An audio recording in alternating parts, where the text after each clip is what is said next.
علامات الفرج 7، فهل وصل عندك شيء منها؟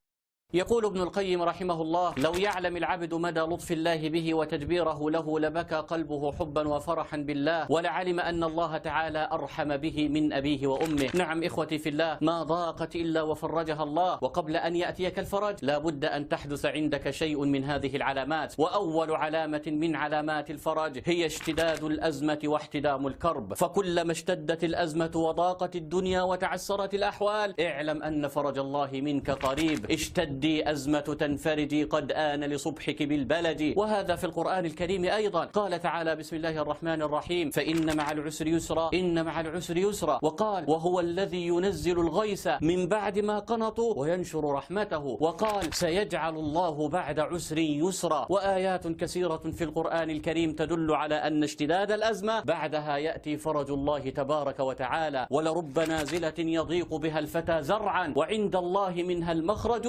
ضاقت ولما استحكمت حلقاتها فرجت وكنت أظنها لا تفرج. العلامة الثانية من علامات اقتراب الفرج منك هو أن تأتيك إشارة لطيفة خفيفة من الله تبارك وتعالى تخبرك أن فرجك قريب وأن أزمتك قد انتهت. وانتبهوا يا إخوتي، لأن هذه الإشارات الربانية لا يفهمها كثير من الناس ويعتقدون أنها محض مصادفة، وإنها والله ليست كذلك. زي إيه يا مولانا؟ مثلا وأنت في وقت أزمتك وشدتك وكربك لجأت إلى المصحف لتقرأ آيات من القرآن الكريم، فتحت المصحف فتحا عشوائيا لا تقصد آية ولا جزءا معينا، فإذا بأول آية تقع عليها عينك هي قوله تعالى: إن رحمة الله قريب من المحسنين، أو قوله تعالى: وفي السماء رزقكم وما توعدون، أو قوله تعالى: إن الله هو الرزاق ذو القوة المتين. مثلا أختي من الأخوات أكرمها الله بالإناث ولكن لم يكرمها بالذكور وتتمنى أن يأتيها ولدا ذكرا، فتحت إذاعة القرآن الكريم إذا بالشيخ أول آية يقرأها هي قوله تعالى: بسم الله الرحمن الرحيم: رب هب لي من الصالحين فبشرناه بغلام حليم. أنت وخارج من بيتك الصبح بتقطع مثلا ورقة النتيجة فوجدت مكتوبا في حكمة اليوم: غدا أجمل وما مضى قد انتهى فلا تلتفت. أنت مريض وتعبان وعلى نفس ورقة النتيجة برضو قطعتها كده في يوم تاني فوجدت مثلا: الصحة ستأتيك فاجعلها تاجا فوق رأسك. خلي بالك، دي اسمها إشارات ربانية يرسلها الله عز وجل للنفوس الطيبة وللأرواح الرقيقة، ولكن لا يفهمها كثير من الناس. وأحيانا لا تأتيك هذه الإشارة في الواقع وإنما تأتيك حلما في المنام، وهذه هي العلامة الثالثة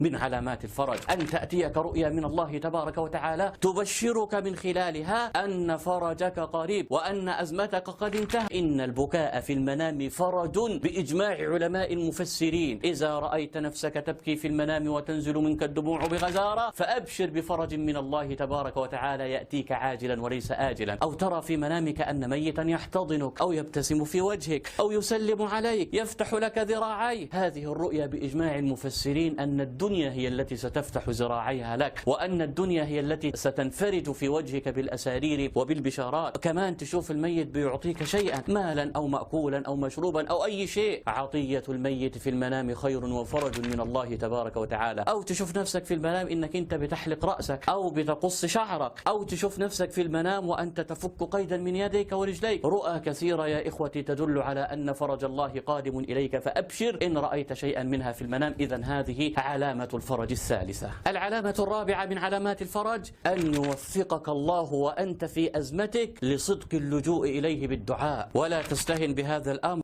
أنا أتحدث عن الدعاء في وقت الأزمة واشتداد الكرب، في وقت الهم والغم. كثير من الناس ولا حول ولا قوة إلا بالله لا يوفقون للدعاء في هذا الموطن، ينسون الله تبارك وتعالى، وربما يأتي في ذهنهم فلان وفلان وعلان وشلان، ولا يتوجهون إلى الله عز وجل بدعوة واحدة. لكن أنت إذا وفقك الله عز وجل أن تقول: يا رب أخرجني من الأزمة والضيق والكرب، فاعلم أن فرجك قريب. لذلك سيدنا عمر بن الخطاب رضي الله عنه كان يقول: أنا لا أحمل هم الإجابة ولكن أحمل هم الدعاء، يعني أخشى ألا يوفقني الله عز وجل وجل للدعاء له، لكن إذا دعوت فاعلم أن الإجابة آتية وأن الفرج قريب وأن الدعاء يغير القدر، كما قال رسول الله صلى الله عليه وسلم في الحديث الصحيح: أكثروا من الدعاء فإنه لا يرد القضاء إلا الدعاء، وفي رواية: لا يرد القضاء المبرم ويغير القدر إلا الدعاء. فمتى وفقك الله لكثرة اللجوء إليه بالدعاء فاعلم أن فرجك قريب. وهذه هي العلامة الرابعة. العلامة الخامسة: أن تنعدم منك الحيل وأن تعجز الأسباب ولا يبقى أمامك إلا مسبب الأسباب. لما تعمل كل اللي عليك وزيادة، خلاص ما فيش حاجة بإيدك تعملها، الحيلة انعدمت والسبب خلاص عجز، وهنا يدركك الله بلطفه. وهذا مع المؤمنين من قديم. شوف في قصة موسى عليه السلام وأصحابه الذين آمنوا معه، لما أدركهم فرعون وجنوده ووصلوا إلى البحر، نظروا خلفهم فإذا فرعون وجنوده، ونظروا أمامهم فإذا البحر، قالوا هلكنا لا محالة، العدو خلفنا والبحر أمامنا، إما أن نموت بسيوف عدونا وإما أن نموت غرقا. انظر أخي، هل هناك أزمة أكثر من ذلك؟ هل هناك كرب أشد من هذا؟ العدو خلفهم والبحر أمامهم. ولكن ماذا قال لهم سيدنا موسى عليه السلام؟ اسمع القرآن. بسم الله الرحمن الرحيم: فلما تراءى الجمعان قال أصحاب موسى إنا لمدركون قال كلا إن معي ربي سيهدين فأوحينا إلى موسى أن اضرب بعصاك البحر فانفلق فكان كل فرق كالطود العظيم. أصبح البحر تجمد وأصبح البحر منفلقا وكأن جانبيه جبال جامدة عظيمة، طود عظيم.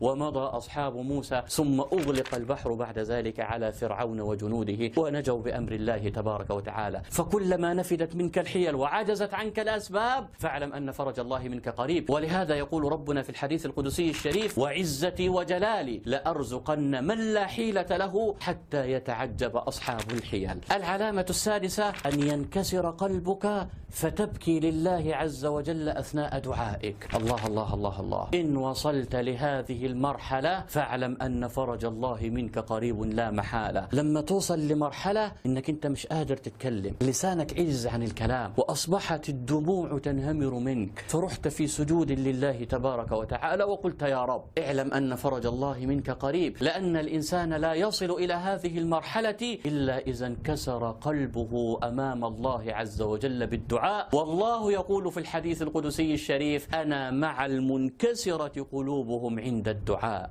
العلامة السابعة والأخيرة: أن تأتيك طمأنينة لا تعرف سببها. سبحان الله العظيم، يعني في عز الضيق والأزمة والكرب وإنت في المشاكل ومش عارف تعمل إيه ولا تروح فين ولا تيجي منين، فجأة كده طمأنينة وراحة نفسية عميقة ما تعرفش جاتك من فين. سبحان الله العظيم. هذه رسالة أرسلها الله لك قبل الفرج مباشرة. وأبشر إن جاءك أيضا شيء من هذه العلامات التي ذكرناها. أسأل الله عز وجل أن يفرج كرب كل مهموم.